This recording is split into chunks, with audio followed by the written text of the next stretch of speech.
In this episode, we're talking government strategies. So if you haven't already, grab your notepad or whatever tool that you write with, because this is a heavy one filled with strategies, tactics, and the how of getting started in government contracting. Go ahead, push play, and let's get writing. Welcome to another episode of She Built Success. I'm your host, Claudia. Let's get started.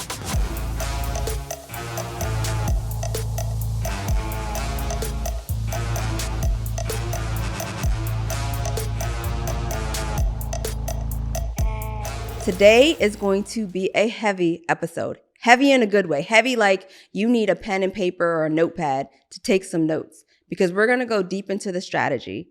There's no gatekeeping here.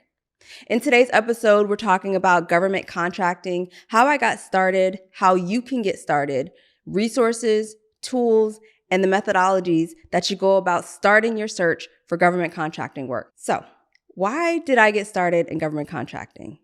Because of the money, duh. No, honestly, it's because of the longevity. And yes, because of the revenue. I knew that in my space in government contracting, it was a premium.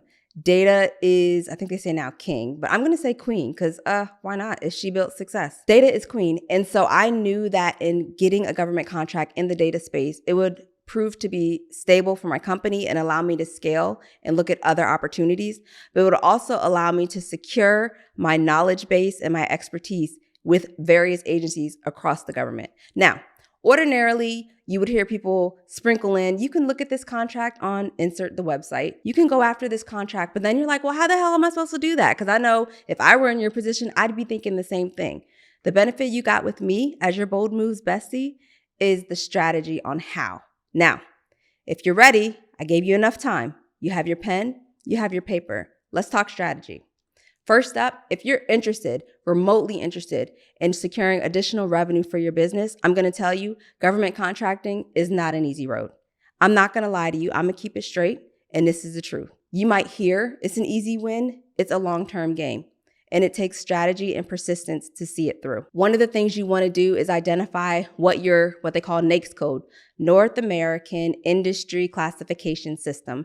That is a 6-digit number that identifies the type of service or product that your business is in. Typically, you would find it on your tax returns. So if you're not sure, check your tax returns. But for me, for example, I have a number of NAICS codes, but one of them is 541613, and that's in the marketing space. Another one is 541512, and that's in the computer space. So it's up to you to determine what your NAICS code is. Now, what this NAICS code is going to do is allow you to start looking at the different types of resources that are available that agencies are purchasing under your NAICS code. So now it's like, oh, well, how do I know what agencies are purchasing? Pump the brakes. We're not there yet. Yes, I know. Chomping at the bit to get to these agencies, to get to these contracts, to get to the money. But first, you have to register with SAM.gov. That's SAM.gov.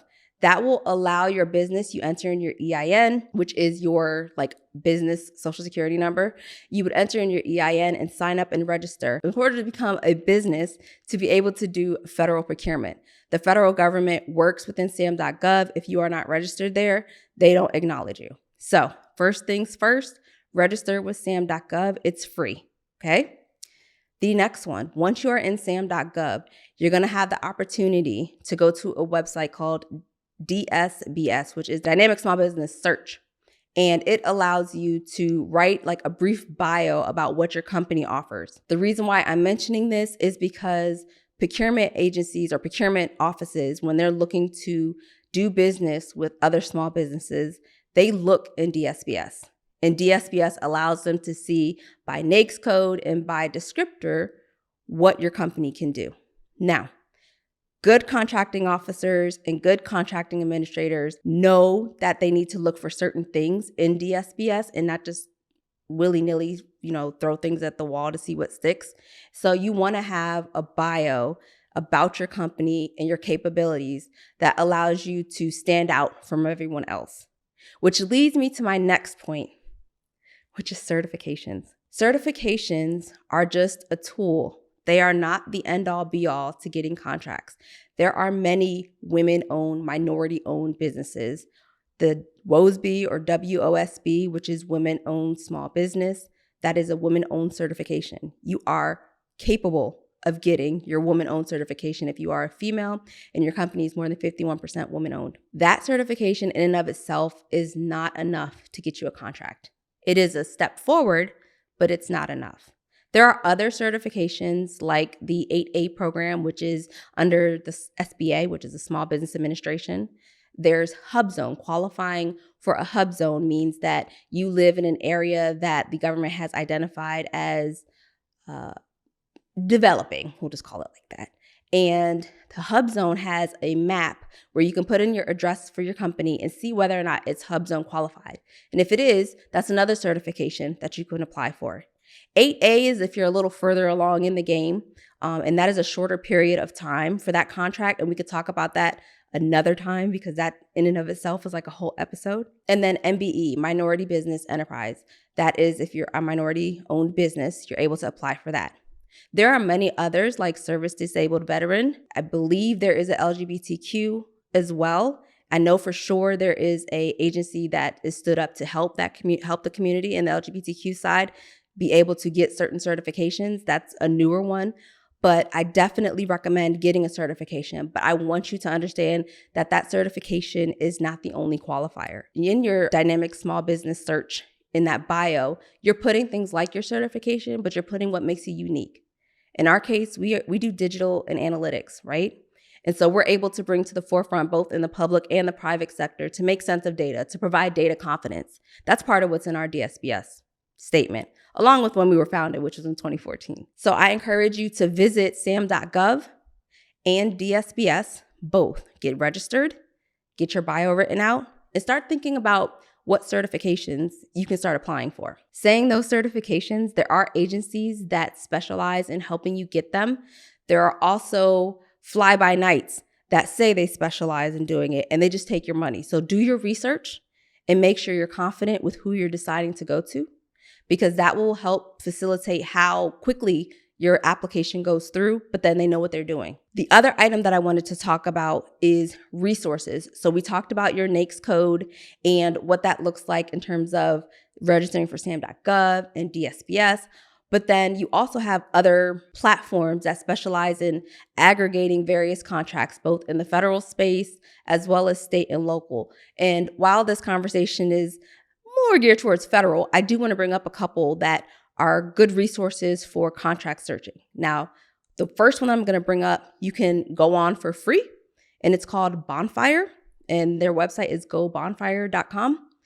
And you'll be able to register there, and you can see all the different, and a lot of local, like county and state level agencies put their solicitations out there on the portal. And the solicitation is basically just saying, hey, we're looking for a small business or a company that can provide this type of service. Some of them require larger amounts of experience in teams. Others are smaller, and that's okay. There's a good mix. The other tool that I think is good, similar to a Bonfire that has a little bit more opportunities, is GovWin. And they are similar to Bonfire, like I said. They just have a little more, and the interface is a little bit better. So it really just depends. Do you want to get started in the local space, state and local space first, and then work your way up to federal? Or do you want to just straight up go federal? Yes, I know. Money's in federal. Yes, they are a multi-billion-dollar industry right now. But understanding that if you get your feet wet in state and local, you can still provide your company resume, which in the government space we call capability statement, that says these are the type of agencies that I've worked with. This is the work that I performed, and they call that past performance. And you can use that to segue into the federal space. The other option is if you're coming from corporate and you're considering government contracting as an additional line of business, then there are some instances where you can use your corporate experience and bring that to the table in government. One of the other resources is OSDBU, the Office of Small Disadvantaged Business Utilization, OSDBU. Mixed up the acronym, but go with me here. They work with small businesses to be able to be that advocate to help when you're looking at solicitations and contracts. Now, I will say they are typically a team of 3, maybe 4 people. Then sometimes you get a little bit larger, but they are very resource constrained. And there are a lot of small businesses that are trying to reach those exact same resources. But they are a good tool, a good division within the agencies to be able to have those conversations with. Now, I say that, please don't go with like 101 basic GovCon questions. Please make sure you do your research first before you approach them. Otherwise, you're wasting time. There are plenty of resources on Google that can get you started. And this podcast is going to be one of them because we're going to go heavy in the strategy. We don't gatekeep. So OSDBU is one that you can use to your advantage. The other one is being able to sit down and say, okay, which agencies are buying what I do, the type of services I perform. And there I'm about to list out a number of websites you can go to start looking at trends. And this is how I got started, is I was looking at trends in the different agencies and whether or not they met their small business goals. And if they didn't meet their small business goals, guess what? I put them on the map to say, we're looking at targeting this agency because not only are they buying the services that we provide, they didn't meet their small business goals for the fiscal year. Now, fiscal year is not the same thing as we know January through December, which is a calendar year. The government fiscal year starts October 1 and ends September 30th the following year. So when we speak fiscal year in government talk, that's what we mean. It doesn't align with the calendar year. So the websites, if you go to fpds.gov, that will show you competition or competitors. I don't really like to call them competitors, but other companies that are doing what you do. You can look them up in there to see if they've won any contracts and look to see what the dollar values are to see if it's even attainable for you. Now, I don't want you jumping out there thinking that all of a sudden you can go and win a multi-million-dollar contract. Those are few and far between. But what you can do is start seeing what those contracts are selling for, or what those contracts are going for, what they're winning for. And when you're putting together your proposals and your bids, you have the ability to leverage that to kind of get an idea. Now, each proposal is different. Each requirement is different. There's no one size fits all, but I will say there are key pieces that you can put in there in your proposals and have readily available for when you're ready to respond. One of them is about your company. One of them is your labor category cards. And in order to write a labor category card, I would suggest looking at gsa.gov.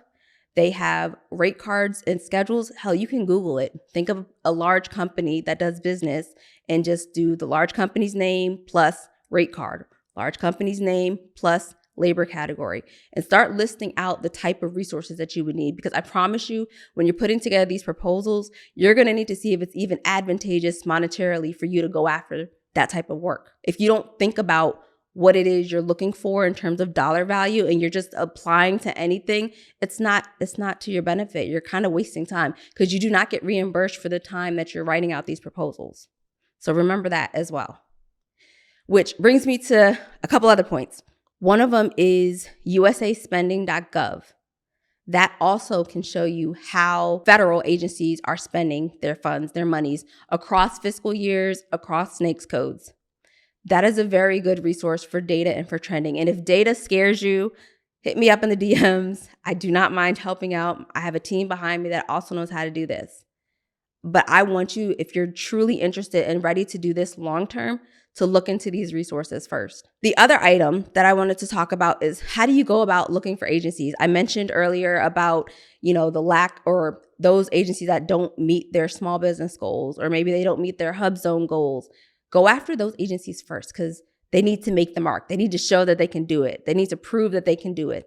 And if you go after them, I don't mean like go to the director. Please don't directly, unless you're like legit friends with them. Do not go directly to the director. That's tacky. Like, work your way. Understand the agency. Go look on LinkedIn and find who's working for the agency. And don't be cheesy. Let me tell you something right now. If you go on somebody's DMs on LinkedIn talking about, I want to get a contract, I see you work for such and such an agency, can you help me? That's trash. Don't even do that.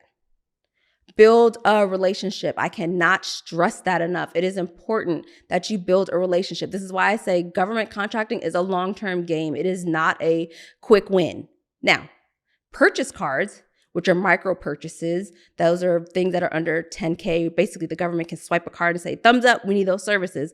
They can do that. Those could be, as part of your strategy, quick wins. And I put this in air quotes because nothing's quick in the government.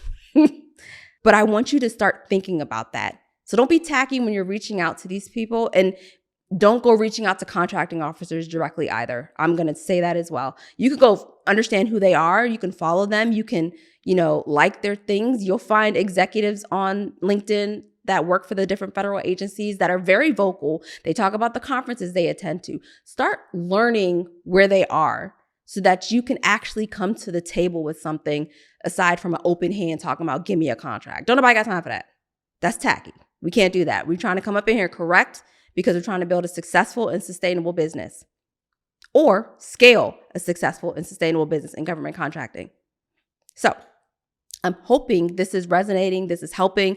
You're taking copious notes because there will be a quiz. I'm kidding. There's not going to be no quiz. But it's up to you to take the action and the ownership. You're going to hear a lot throughout this podcast about how I learned and got into government contracting. It's something that to this day is still core of Capital Consulting Group. It's something that I do truly enjoy doing. I do like staffing people on different contracts. It's fun to find different resources and have those conversations. But understand that it's, for me, been a long-term game plan. For you, it might be a blip on the radar. You might have just started hearing about it. But it's possible. It's possible with effort and with work. Effort and work. No shortcuts. The other item that I want to talk about was how it took me time to look across industries at the trends in government contracting. It wasn't just marketing that I was looking at. It wasn't just computer systems and design. I was looking at photography and videography and speech writing because different people would come to me as I would tell them what I do and want to know, well, is there really an opportunity for me to do work with the government? I promise you there is. The form with which it takes may be a little bit different, but there is. But in order to do that, you have to be confident and know what your skill set is. You have to be an expert and not no fly-by-night guru. You read a book, you watched a video, you downloaded a course. No, be good at what you do because trash is trash and the government knows that. Government contracting, while it's a long-term game, it is a rewarding game. But you have to be willing to put the time in. I cannot emphasize that enough. I feel like all I hear right now is a bunch of flipping shortcuts on how to get into government contracting and how easy it is and how much money you can make. All that's possible. You could do things like subcontracting, and we could talk about what that looks like in future episodes, but you can subcontract. You can work with what's called a prime, which is the company that holds the contract, and you could subcontract, which means you come under them as a tier 1 as the first layer, or a tier 2, meaning you as a company are working with another subcontractor who is working with the prime. I know a lot, right? I told you, get your notepad. But it's possible. So there are many modalities. You don't have to necessarily go in off the break being what's called a prime. Like you could go in as a sub. Hell, you can go in as an independent contractor because that's how my foot got in the door originally. Go in as an independent contractor, develop those relationships, understand where there's weak spots or points, and then shoot your shot. But come prepared. That part, I can't stress enough. I'm so tired of seeing all this quick win, fast, easy money trash. It's not. It's strategic. It's planned. It's methodical. It's relationship driven. Don't go to a conference talking about, here's my business card. Don't nobody want your business card. They're going to throw it away. I promise you. Ask them something about themselves first. I promise you that's much more memorable than you going in talking about, here's my business card and the opportunity that you got. Like I said, I've seen it. Thrown right in the trash or left on the table, left at the bar. Maybe not the bar for GovCon, but go with me. Nevertheless, government contracting is possible with hard work. That's ultimately what I'm trying to get at. It is possible with hard work. It is possible with effort, strategy, and initiative. It's time that you double down. There's no more shortcuts. If you're serious about getting into government contracting, let's have a conversation. Don't worry, I'm not going to sell you anything. Yes, we have services, but that's not my MO. I genuinely want to see you succeed. If you have questions and you want to submit them, I'd love to answer them live or on another episode. So until next time, I'm Claudia, and I'll catch you on the next episode of She Built Success. Have you ever thought about diving into government contracting? I've been there, and it can be a daunting journey. But what if I told you that there's a less overwhelming way to success? It's possible with our done-for-you government contracting service. We do the heavy lifting for you, sourcing the contracts with agencies that are already in love with the type of work that you do. So no more overwhelming tasks. Just focus on what you do best. You're one click away. Visit shebuiltsuccess.com and let's make it happen together.